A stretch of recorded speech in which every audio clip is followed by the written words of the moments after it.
Luigi's Mansion got a bad rep when it came out in 2001 as a launch title for the Nintendo Gamecube. One of the main reasons was because it wasn't a traditional Mario game, like Super Mario 64 or Super Mario Sunshine that would eventually get a release on the Gamecube. I think that's kind of a BS reason, but most people were just expecting a different type of game. Another reason people were let down with this game is because the beta debatably looked more creepy and interesting. Some of the ghosts that they had were either toned down or just removed altogether.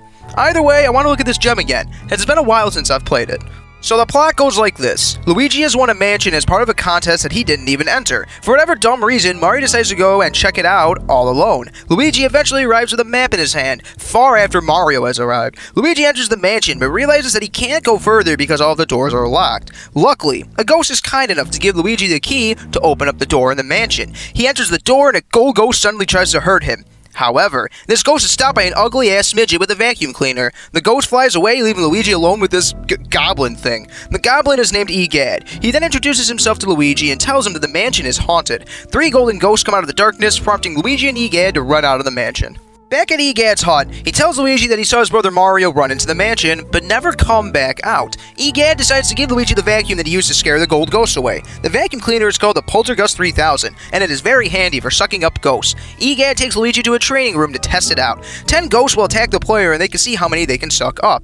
After a short training session, Luigi builds up enough confidence to enter the mansion once more. Now that he is armed with the Poltergust 3000, he can begin his quest to save Mario. Eventually, along the way, Luigi will discover that Mario was trapped inside of a portrait by King Boo by taking a look through a lion headpiece. Eventually, Luigi reaches the basement where King Boo lies. King Boo will use a Bowser suit to fight Luigi one-on-one. When King Boo is defeated, Luigi will take the portrait with Mario trapped in it to Gadd so he can break him out. Luigi then laughs at Mario because he got part of the machine stuck around his neck.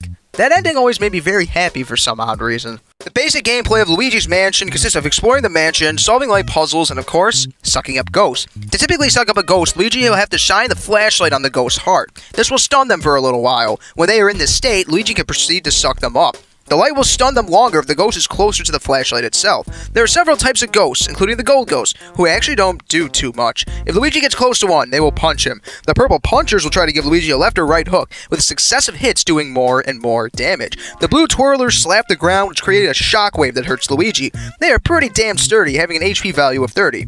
Then there are the grabbing ghosts, which are annoying as all hell. As their name states, they'll grab onto Luigi and he'll lose health steadily. The garbage can ghosts can also be a pain. They are green ghosts that like to eat bananas. They will throw the peels on the floor like damn savages. If Luigi trips over one, he'll get hurt. I'd argue that these are the 5, in quotes, normal ghosts that the player will see dozens of times throughout the adventure, but there are plenty of other ghosts that the game has to offer. The ghost guys are based off of Shy Guys, of course. Their masks will have to be sucked off before Luigi can flash the light on them and suck them up. The purple bombers are mostly found in the hallways to try to drop bombs on Luigi. The ceiling surprise ghosts hang from the ceiling and make an annoying-ass noise. These light pink ghosts are usually paired with another hallway ghost, the bowling ghost. These are yellow ghosts who are exclusively in the hall and try to bowl a ball toward Luigi. Mr. Bones are skeleton-like ghosts that will try to throw bones at Luigi. Other mini-ghosts appear, such as the blue and magenta mice. Magenta mice can climb up the walls, meanwhile blue mice will stick to the ground only. The sparks are little flying mines that will explode if Luigi touches them or tries to suck them up. Bats can be found all around the mansion, and will attack if Luigi gets too close. Flying fish are cute little purple ghosts that will attack Luigi in the courtyard and the pipe room. Elemental ghosts can also be chased off with fire, water, and ice, but we'll get to those later. There are a couple of other ghosts in the game, but that takes care of most of them. It should be noted that the ghosts really don't like the light. As a result, when Luigi completes an area, the room or section of the mansion's lights will go on, and the ghosts won't spawn anymore. A room can be completed by clearing all the ghosts in it, or clearing the portrait ghost if there is one. Luigi will typically be awarded a key that can open another room. However, there are several rooms that are optional and give Luigi a boatload of money. For a hallway to be lit up, Luigi will have to clear the area, of which there are 4. So the typical gameplay loop is really, solve a light puzzle, defeat the ghost in a room, get the new key, and go to the next room. Solve that room's puzzle, grab the new key, and so on and so forth. It definitely is fun, but it could be argued that they could use some more meat on its bones. Maybe it's good that they didn't try to do too much, because the game is still fun after all, and that's what matters. In the pause menu, a sidestep mode can be picked which will allow Luigi to move faster, but he can only switch directions with the C-stick. I personally don't like to use it too much, but it does have its uses. The sucking function isn't the only function that the Poltergust 3000 has. It can also blow too. Throughout the game, the player will find 3 elemental metals which will allow the Poltergust 3000 to suck up little ice, fire, and water elemental ghosts. When an elemental ghost is sucked up, Luigi will be able to use the blow feature to shoot out the corresponding element. The game uses the GameCube controller's pressure-sensitive analog triggers. This means that the player can control the intensity of the blow and suck features by pressing down the buttons at a certain level. An elemental ball can be shot out if the player presses down the button hard, but it will take up more resources. Some light puzzle solving can be completed with these elements. For example, Luigi can light up the candles to make certain events happen with the fire element. Luigi can water this plant outside with the water element, as well as put out fires. The ice element can be used to make this bath freezing for this poor ghost. The fire element can also burn fake doors, which is a nice side effect, but it kind of makes it feel like that fire is the best one personally. I kind of wish water would have smeared them, and the ice one would have left shards or something like that. Luigi can just use his regular vacuum though to detect fake doors, as they don't move when they are being sucked on. Speaking of the elementals, some enemy ghosts will have an elemental effect inside of them. In order to defeat them, Luigi will need to spray the elementals that they are weak to. The relationship is a triangle effect. Fire beats ice, ice beats water, water beats fire. For example, the blue blaze must be defeated by having Luigi shoot water at it first, and then Luigi can proceed to defeat them as normal. Elemental attacks can also be used on most normal ghosts too. It can be a nice way to quickly escape a corner, or just to get some ghosts off your ass. This can particularly be useful against giant hordes.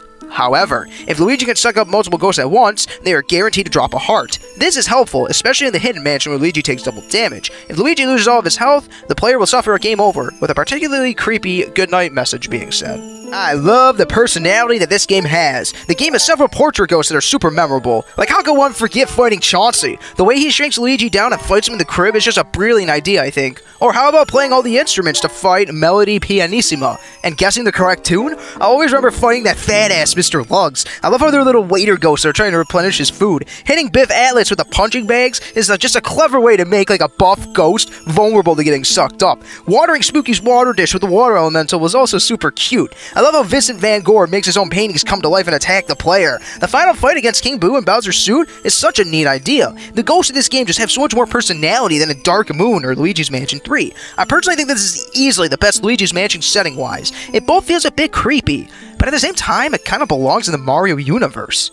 At some point early in the story, Luigi will accidentally let 50 Boos escape out of the storage room. Gadd gets annoyed that Luigi let every single one of them escape, but will let Luigi come back to the lab to tell him about a new feature in the Game Boy Horror, which now I gotta say is a brilliant play off the Game Boy Color. Just brilliant, I love it. The Game Boy Horror is a little light that will stay a steady blue if no Boos are in the room. If the player is in the same room as a Boo, the light will start to flash yellow. As the player gets closer to the furniture the Boo is hiding in, the light will flash faster. If the player is right in front of the furniture that the Boo is under, the light will turn red. To scare the Boo out, Luigi will need to bang the furniture or blow on it with the Poltergust 3000. The Boo can then be sucked up, but it'll try to escape and can go from room to room to room in the mansion. Boos can be found in every room once they are completed. There are 50 Boos total, but 15 of them are accounted for after beating Boolossus, which is a fight I'll get to later. If every single Boo is caught, Luigi will be awarded a huge gem. Fun fact, there are only 2 of these giant gems. The other one is awarded for watering this plant fully.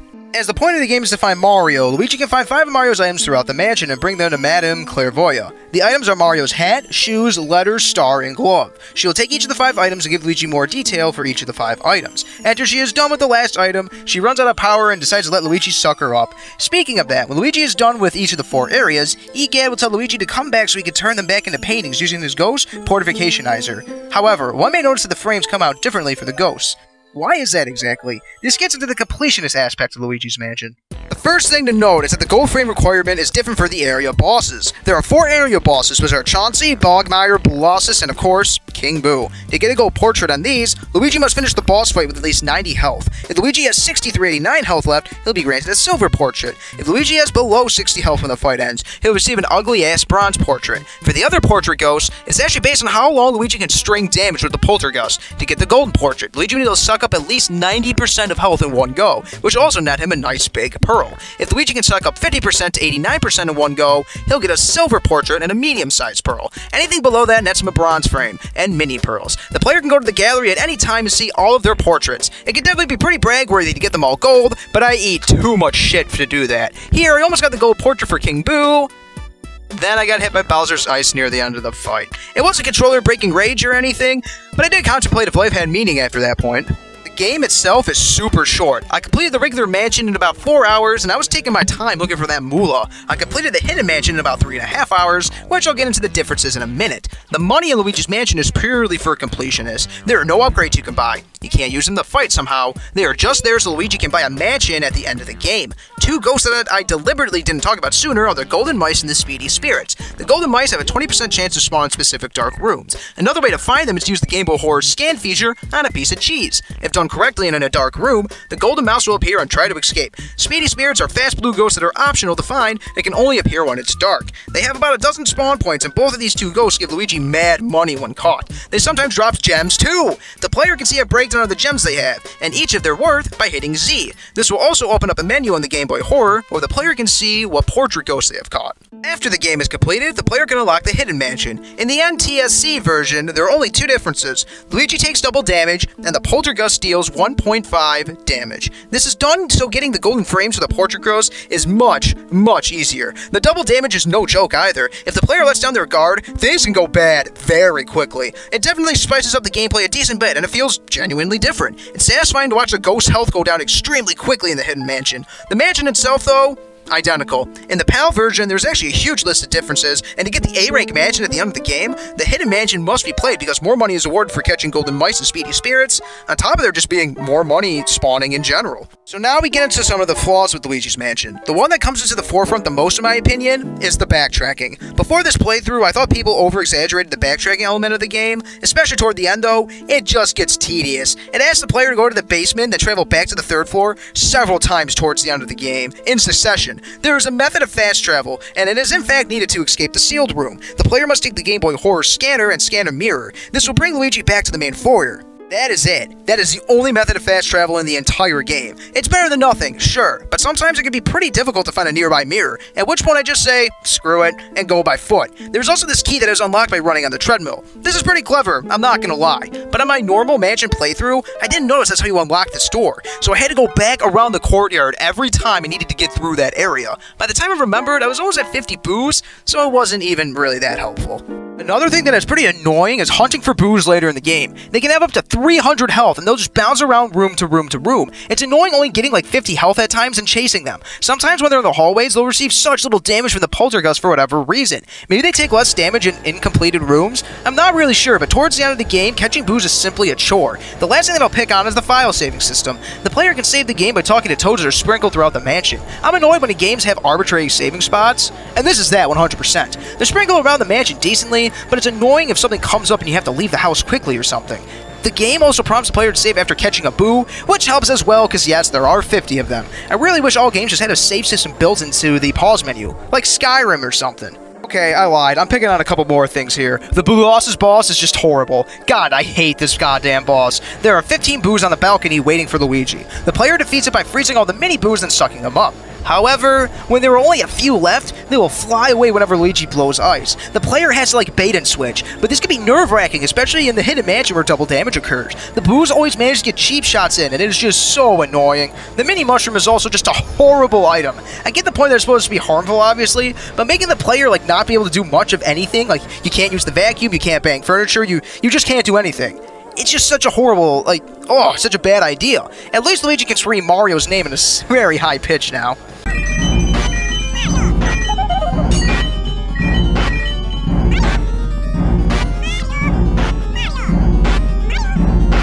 Let's move back to the positive things, as I very much love this game. The graphics were very impressive at the time. The leap up from the Nintendo 64 to the Gamecube was huge, and games like this and Pikmin prove it. Up-close textures can still absolutely be blurry, but the models are so much cleaner, and still look debatably good to this day. There are little effects that just add so much to the game. At points, if Luigi uses the sucker blow feature on the poltergust, he would shoot dust everywhere. If Luigi bangs on an object, dust will come out of it. I love how Luigi whistles or hums the main theme. In the dark, Luigi moves slightly faster because he is scared. Luigi is such an awesome protagonist too. His humor and mannerisms are so great. Like when he goes to open a door, you can literally see him shake in fear. Some of the things that Luigi says about objects after scanning them, the Gameboy Horror, also gave me a good laugh. I love hitting the A button repeatedly and having him scream Mario's name throughout the entire goddamn game.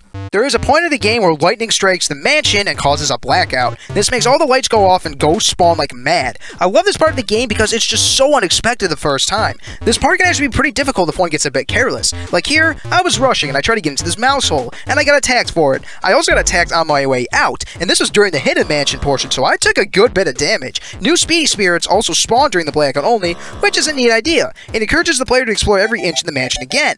However, the game doesn't necessarily tell the player this. I found this out because of the Mario Wiki. It's neat in concept, but unless the player looks it up, they're not going to have any idea. It should also be noted that all the Toads get scared and leave the mansion at this part. This means that Luigi has no way to save the game until the power goes back on. Now, I know I just complained about the saving aspect of Luigi's Mansion, but I actually kind of like it here. It adds to the urgency of getting the lights back on in the mansion.